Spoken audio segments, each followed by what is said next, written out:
तो चलिए, मैं हूँ डीके सर और आप लोग देख रहे हैं डीके सर क्लासेस। आज के क्लास में मैं अभी अपने सभी दर्शकों को बता देता हूँ, अपने श्रोताओं को बता देता हूँ कि आज के क्लास में आप लोगों के बिहार शिक्षक बहाली की जो बहाली दूसरी बहाली निकली हुई है उससे संबंधित लेकर के आज आप लोग को साइंस के क्वेश्चन आप लोगों के सामने लेकर आए हैं। देखिए, बीपीएससी के द्वारा बिहार शिक्षक परीक्षा में पूछे जाने वाले प्रश्न ध्यान रखिए। मैंने बहुत बारीकी से जो प्रश्न आए थे परीक्षा में उन प्रश्नों का बहुत अध्ययन करने के बाद मैंने देखा कि इसमें जो साइंस के क्वेश्चन आप लोग पूछ रहे हैं, याद रखिए बिहार शिक्षक प्रतियोगिता परीक्षा जो बीपीएससी ले रही है इसमें जो साइंस से क्वेश्चन आ रहा है, खासकर आज मैं बायोलॉजी से लिया हूं आप लोग को, तो उसमें मैं गहराई से अध्ययन किया और देखा कि किस टॉपिक से क्वेश्चन जो है उसमें ज्यादा दे रहा है। तो मैंने उसी टॉपिक को उठाया और उस टॉपिक से संबंधित आज एक टॉपिक आप लोगों को दे करके उस क्वेश्चन को बता रहे हैं। फिर अगले दिन और उसमें से और टॉपिक जहां जहां से क्वेश्चन उठाया है उसको मैं बताऊंगा। तो देखिए, आप लोग निश्चित रूप से इस वीडियो को जो भी हमारे छात्र छात्राएं देख रहे हैं, अपने भाई बहन हित मित्र रिश्तेदारी जो भी जहां पर जो लोग दूसरे जो सीटिंग की बहाली निकल रही है, दूसरे द्वितीय चरण की जो बहाली निकल रही है शिक्षक की, उसमें आप लोग उनको शेयर कर दीजिए। जो जो परीक्षा देने वाले हैं सबको बता दीजिए कि देखिए यहाँ से क्वेश्चन आता है और ये क्वेश्चन जो है निश्चित रूप से आप लोगों को परीक्षा में लड़ेगा, इस तरह का क्वेश्चन। तो देखिए, इस तरह से मैं बायोलॉजी की आज क्वेश्चन लिया हूं और मैंने उसमें देखा कि जनन से रिप्रोडक्शन जो जनन चैप्टर है उस शिक्षक की बहाली में जो पहले चरण की बहाली हुई थी उसमें जो हमारे विद्यार्थी दिए हैं वो देखे होंगे कि जनन से उसमें क्वेश्चन अच्छा खासा पूछा है और फिर इस बार भी जनन से निश्चित रूप से क्वेश्चन अच्छा रहेगा। तो मैं 4-5 बायोलॉजी के चैप्टर उसमें से चूज किया हूं जिससे ज्यादा क्वेश्चन है, आपका लगभग 90% क्वेश्चन इससे पकड़ा जाएगा इन चैप्टरों से। और 2-4-5 चैप्टर है, 2-4-5 चैप्टर पढ़ लीजिए, उसी से अधिकांश क्वेश्चन जो है बायोलॉजी से आ रहे हैं। तो चलिए इसमें देर किया जाए और जल्दी देर न करते हुए आप लोग को अधिक से अधिक समय दिया जाए ताकि अधिक से अधिक कम समय है आप लोग अधिक से अधिक क्वेश्चन तैयार कीजिए और कम सिलेक्टेड पार्ट जो जो चैप्टर दिया है उसमें मुख्य रूप से उसको देख लीजिए, आपका टोटल क्वेश्चन जो है पकड़ा जाएगा। देखिए, तो इसमें जनन में किस तरह का क्वेश्चन पूछा है उस तरह के मैं बनाया हूं क्वेश्चन। आप लोग को सिर्फ है कि यहाँ पर हम उसका आंसर बता रहे हैं, उसमें ऑब्जेक्टिव रहेगा, 4 ऑप्शन रहेगा, उसमें से एक ऑप्शन मारना है। लेकिन अगर आप याद रहेगा तो 4 ऑप्शन में से एक ऑप्शन आसानी से मार देंगे। तो देखिए, इसमें पहला क्वेश्चन है जनन से संबंधित, जनन रिप्रोडक्शन से संबंधित एक प्रश्न है। पहला क्वेश्चन है कि किस प्रक्रिया द्वारा, ध्यान दीजिए, एक बार सुन लीजिए फिर याद हो जाएगा, किस प्रक्रिया द्वारा जीव अपनी जनसंख्या को बढ़ाते हैं, यानी किस प्रक्रिया द्वारा, कौन सी प्रक्रिया है जिसके द्वारा जीव जो है अपनी जनसंख्या को बढ़ा देते हैं। तो देखिए भाई, ये मेन है जनन। ये क्या है? जनन। ये एक बार भाई याद कर लीजिए, आप देख लीजिए, आपको एकदम निश्चित रूप से आपको पूरा क्वेश्चन पकड़ा जाएगा। तो ये जनन वह प्रक्रिया है जिसके द्वारा जीव जो है अपनी जनसंख्या को बढ़ाते हैं। दूसरा चलते हैं क्वेश्चन। देखिए, जनन प्रक्रिया को कितने भागों में विभक्त किया जा सकता है, या विभक्त किया गया है, या विभक्त बांटा जा सकता है, बांटा गया है, इस तरह से। तो जनन, कोई भी क्वेश्चन इस तरह से आए कि जनन प्रक्रिया को कितने भागों में विभक्त किया गया है। तो देखिए, जनन प्रक्रिया जो है 2 प्रकार की, जनन प्रक्रिया को 2 भागों में विभक्त किया जाता है। मैं बता देता हूं, एक को कहा जाता है लैंगिक जनन और दूसरे को कहा जाता है अलैंगिक जनन। तो लैंगिक जनन जो होता है उसमें सेक्स ऑर्गन भाग लेता है और अलैंगिक जनन में सेक्स ऑर्गन भाग नहीं लेता। ये भी आप लोग प्रश्न याद कर लीजिए कि जनन 2 प्रकार के हो गए, लैंगिक जनन, अलैंगिक जनन। एक को कहा जाता है सेक्सुअल रिप्रोडक्शन, एक को कहा जाता है ना एसेक्सुअल रिप्रोडक्शन, सेक्सुअल रिप्रोडक्शन और एसेक्सुअल रिप्रोडक्शन। तो इस तरह से जनन 2 प्रकार के हुए, जिसमें सेक्स ऑर्गन भाग लेगा उसको सेक्सुअल रिप्रोडक्शन, जिसमें सेक्स ऑर्गन भाग नहीं लेगा उसको असेक्सुअल रिप्रोडक्शन। तो ये आप क्वेश्चन देख लीजिए। चलिए तीसरा क्वेश्चन की ओर आपको चलते हैं। तीसरा क्वेश्चन देखिए, महिलाओं में जनन तंत्र कितने वर्ष की आयु तक विकसित हो जाता है? बहुत इंपॉर्टेंट क्वेश्चन है, क्योंकि जो हम लोग युवा पीढ़ी के लोग जाएंगे वहां पर तो निश्चित रूप से क्वेश्चन बनता है हम लोगों पर, क्योंकि हमारे जीवन का एक अभिन्न पार्ट है रिप्रोडक्शन। तो इस तरह से कह रहा है कि महिलाओं में जनन तंत्र कितने वर्ष की आयु तक विकसित हो जाता है। तो देखिए महिलाओं में जो जनन तंत्र है ये 11 से 14, याद कर लीजिए 11 से 14 वर्ष की उम्र में महिलाओं में जनन तंत्र जो है विकसित हो जाता है। अब चलिए इसी क्वेश्चन को अगर आप लोगों से पूछ दिया जाए पुरुषों में, मैंने महिलाओं में बता दिया, अगर इसी प्रश्न को अगर पुरुषों में पूछ दे तब क्या कीजिएगा।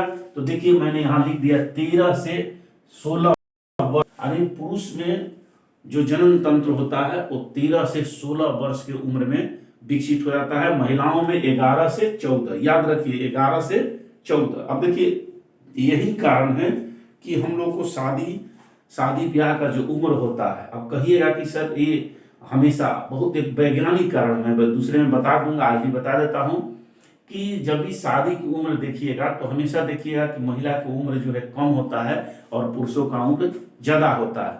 अब देखिए यहाँ पर क्या सटीक वैज्ञानिक कारण, 11 से 14 वर्ष, यानी महिलाओं का जनन तंत्र जो है वो 11 से 14 वर्ष की उम्र में विकसित हो जाता है, लेकिन पुरुष में क्या होता है 13 से 16 वर्ष में। इसलिए महिलाओं का उम्र कम रखा जाता है और पुरुषों का उम्र क्या रखा है, ज्यादा रखा जाता है। तो बहुत साइंटिफिक क्वेश्चन है, आपको बता दिए। देखिए अब अगला क्वेश्चन चलते हैं हम। इसमें अगला क्वेश्चन है कि नर जननशील को किस नाम से जाना जाता है। नर जनन जो सेल होता है उसे किस नाम से जाना जाता है। तो देखिए नर जननशील को शुक्राणु के नाम से जाना जाता है, याद कर लीजिए नर जननशील को शुक्राणु के नाम से जाना जाता है। और चलिए इसी क्वेश्चन को अगर पूछ दे कि मदा जननशील को क्या कहते हैं, तो मदा जननशील को अंडाणु कहते हैं। क्या कहते हैं, अंडाणु। तो ये जनन से संबंधित आपका प्रश्न है, इसको देख लीजिए। ये जो आपके इस शिक्षक बहाली की प्रतियोगिता परीक्षा में आ रहा है बीपीएससी द्वारा, ये एकदम सटीक इसी तरह का क्वेश्चन आ रहा है। तो ध्यान दीजिए अगला क्वेश्चन जो है, तो नर जनन सेल और मादा जनन सेल के संयुग्मन को क्या कहते हैं। देखिए बहुत इंपॉर्टेंट क्वेश्चन है, क्वेश्चन आ सकता है कि नर जनन सेल और मादा जनन सेल के संयुग्मन को क्या कहते हैं। तो देखिए इसको कहता है निषेचन। क्या कहता है, निषेचन। याद कर लीजिए इसको निषेचन कहते हैं। जब नर युग्मक और मादा युग्मक आपस में मिलते हैं, संकलन होते हैं, फ्यूजन होता है, तो उसको निषेचन कहते हैं। अब देखिए एक बहुत ही इंपॉर्टेंट क्वेश्चन जो कई बार कई कंपटीशन में पूछा है, मेढक में किस प्रकार के निषेचन होता है। मेढक में किस प्रकार के निषेचन होता है। देखिए मेढक में बाह्य निषेचन होता है। क्या होता है, बाह्य निषेचन। अब कहेंगे तो देखिए इसमें क्या होता है, कभी आपने ऊपर वाला प्रश्न में देखा निषेचन, तो निषेचन दो प्रकार के हो गए, एक बाह्य निषेचन, एक आंतरिक निषेचन। जब अंडाणु जो शुक्राणु और अंडाणु जब आपस में संकलन होते हैं, जब आपस में संयुग्मन होते हैं जिनका, और जब वह उस जीव के शरीर से बाहर डेवलप होता है, अंडा अगर उस जीव के शरीर से बाहर डेवलप होता है तो उसको हम लोग कहते हैं बाह्य निषेचन, और जैसे शरीर के अंदर होता है तो उसको कहते हैं आंतरिक निषेचन। तो अब देखिए अगला क्वेश्चन बहुत बढ़िया है, स्तनधारी जीवों में, 7वां क्वेश्चन देखिए, स्तनधारी जीवों में किस प्रकार के निषेचन होता है। जितने स्तनधारी हैं, स्तनधारी का मतलब जो अपने बच्चे को दूध पिलाते हैं, तो सभी स्तनधारी जीवों में जो है वो देखिएगा कि यह आंतरिक निषेचन होता है। क्या होता है, आंतरिक निषेचन सभी स्तनधारी जीवों में। उसमें मानव भी है, तो मानव में भी अगर आ जाए, इसी प्रश्न को आ जाए कि मानव में किस प्रकार का निषेचन होता है, तो समझ लीजिए कि आंतरिक निषेचन होता है। तो ये समझना है कि स्तनधारी में मानव भी है, जितने स्तनधारी है चाहे अलग अलग पूछे, सब में एकदम करेक्ट मारिए आंतरिक निषेचन। और मेढक में पूछे, मछली में पूछे तो बाह्य निषेचन मारिएगा। अब इसमें मछली में, अगर मछली में भी आपको पूछता है, मछली याद कर लीजिए, तो मछली में भी निषेचन पूछेगा तो आपको बाह्य निषेचन होगा। चलिए इस तरह से अगला क्वेश्चन जो है बहुत इंपॉर्टेंट है, ये कई बार परीक्षाओं में आया है। जाइगोट के विकसित रूप को क्या कहा जाता है। जाइगोट, देखिए 4 ऑप्शन आपको देगा और लिखेगा जाइगोट के विकसित रूप को क्या कहा जाता है। जाइगोट जब विकसित हो जाता है तो इसका निर्माण करता है भ्रूण का, किसका निर्माण करता है? भ्रूण का। याद रखिए, जाइगोट जब विकसित हो जाता है तो यह भ्रूण का निर्माण करता है। अगला क्वेश्चन चलते हैं 9 नंबर में। गर्भ में पल रहे शिशु को पोषक तत्व किस नली के माध्यम से मिलता है? बहुत इंपॉर्टेंट क्वेश्चन है।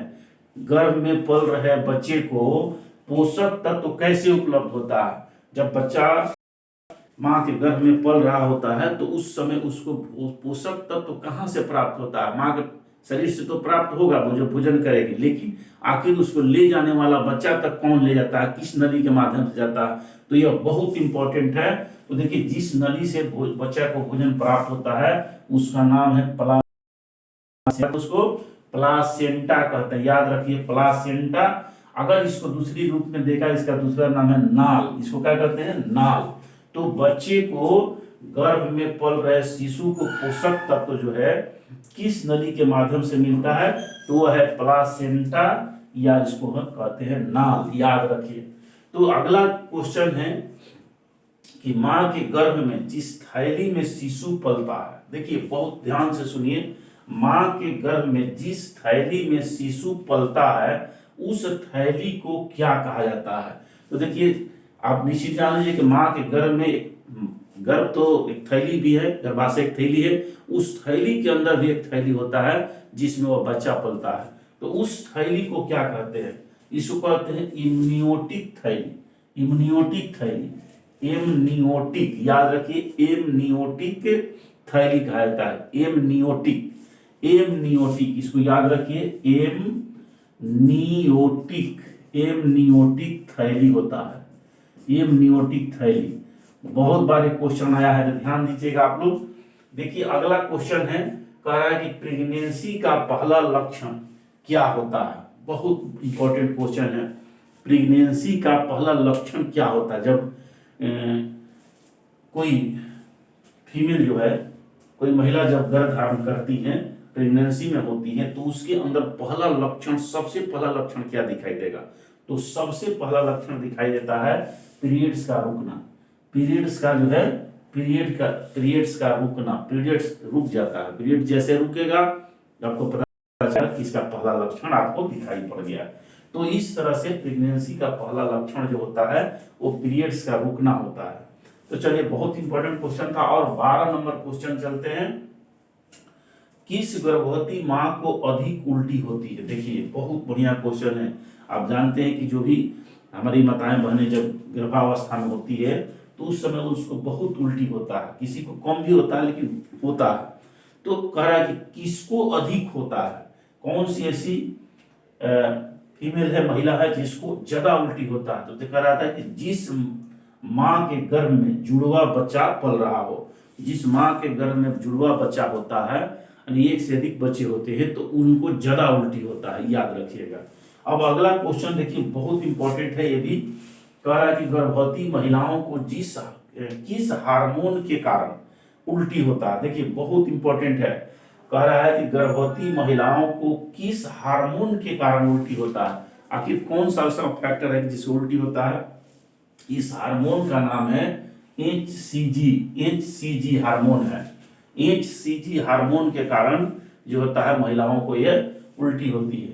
अगला क्वेश्चन है, प्रेगनेंसी के दौरान किस हार्मोन की मात्रा अधिक बढ़ जाती है? प्रेगनेंसी के समय किस हार्मोन की मात्रा शरीर में अधिक बढ़ जाता है? तो देखिए, इसका आंसर होगा एस्ट्रोजन हार्मोन। एस्ट्रोजन हार्मोन है जिसकी मात्रा बढ़ जाती है। तो देखिए, इस तरह से आज का क्वेश्चन मैंने बता दिया।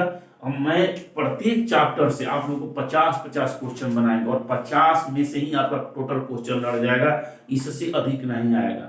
बायोलॉजी में 4-5 चैप्टर टॉपिक दिया है मुख, जिससे ही लगभग 99% क्वेश्चन आप लोग को आ रहा है। तो इस तरह से शिक्षक की जो बीपीएससी के द्वारा हो रहा है दूसरे चरण की बहाली, इसमें भी आप लोगों को इसी तरह का प्रश्न आएगा। मैंने उसका पूरा क्वेश्चन देख लिया है कि कहाँ कहाँ से क्वेश्चन किस तरह का आता है। तो उसमें मैंने देखा कि आप लोग को बायोलॉजी का जो चैप्टर जनन है, उस जनन से अधिक क्वेश्चन पूछा है। उसके बाद आप लोग को ब्रेन से, मस्तिष्क से पूछा है, मस्तिष्क पर भी आप लोग को क्वेश्चन जो जैसा क्वेश्चन दिया है उस तरह के बता देंगे। तो इस तरह से आज की आप लोग को इस बायोलॉजी से क्वेश्चन बताए, जनन चैप्टर से। फिर इसमें और क्वेश्चन आप लोग को दूसरे क्लास में मैं लेकर आऊंगा, और आप लोग को लगभग 40-50 क्वेश्चन आप लोग को हम बता देंगे इसमें से टोटल क्वेश्चन लड़ जाएगा। और एक बात ध्यान रखिए, सबसे ज्यादा क्वेश्चन इसी से पूछा है, किससे? रिप्रोडक्शन से। सबसे ज्यादा इस शिक्षक वाली बहाली में जो आया है क्वेश्चन बायोलॉजी से, उसमें सबसे ज्यादा जनन से पूछा है। तो इस तरह से क्वेश्चन बहुत बहुत इंपॉर्टेंट है, इसको इग्नोर नहीं करना है, इसको सबको देख लेना है। एक बार वीडियो को बार बार देख करके नोट कर लीजिए, इसमें से क्वेश्चन आपको लड़ेगा ही लड़ेगा। तो चलिए, बहुत बहुत धन्यवाद। हाँ, एक चीज और है कि जो भी हमारे भाई बहन जो भी इस शिक्षक द्वितीय चरण में आप लोग तैयारी कर रहे हैं, या कोई दूसरा कंपटीशन भी हो, ये तो है अभी सर पर है, इसलिए जल्दी से इसमें आप लोग बाजी मार लेना है। अगर इसके बाद कोई भी आप परीक्षा में जा रहे हैं और साइंस का क्वेश्चन आप लोग को बायोलॉजी से हो, चाहे फिजिक्स से हो, चाहे केमिस्ट्री से हो, तो उसमें जबरदस्त आप लोग क्वेश्चन इस काम करेगा जो मैं क्वेश्चन बता रहा हूँ। तो आज बायोलॉजी से बता दिए, फिर अगले बार आप लोग को इसी पर और क्वेश्चन लेकर आएंगे जो इस परीक्षा में आप लोग को शिक्षक द्वितीय चरण की बहाली में आने वाला है। इसलिए इसको अपने दोस्त साथी जितना हो सके, जितने लोग को पास हो जाएगा, जो आपकी जानकारी में तैयारी कर रहे हैं, उनके पास शेयर कर दीजिएगा, ताकि उनका भी जीवन बन जाए, वो लोग भी सफल हो जाए। तो चलिए, बहुत बहुत धन्यवाद। फिर आप लोग को इस टॉपिक से संबंधित और क्वेश्चन आप लोग लेकर आएंगे, जिसमें आप 30-40 क्वेश्चन बताएंगे, जिसमें से आपका टोटल क्वेश्चन लड़ जाएगा। तो चलिए, ठीक है, बहुत बहुत धन्यवाद। आप लोग इसको देख लीजिए। हाँ, और एक चीज और है कि आप लोग कमेंट, लाइक, शेयर जरूर करिए, ताकि हम लोग का भी हौसला बढ़े और आप लोग को और अधिक से अधिक बढ़िया से क्वेश्चन बनाकर आप लोग के सामने दिया जाए। तो चलिए, बहुत बहुत धन्यवाद। फिर मिलते हैं आप लोग को अगले वीडियो में। जय भारत, जय संविधान।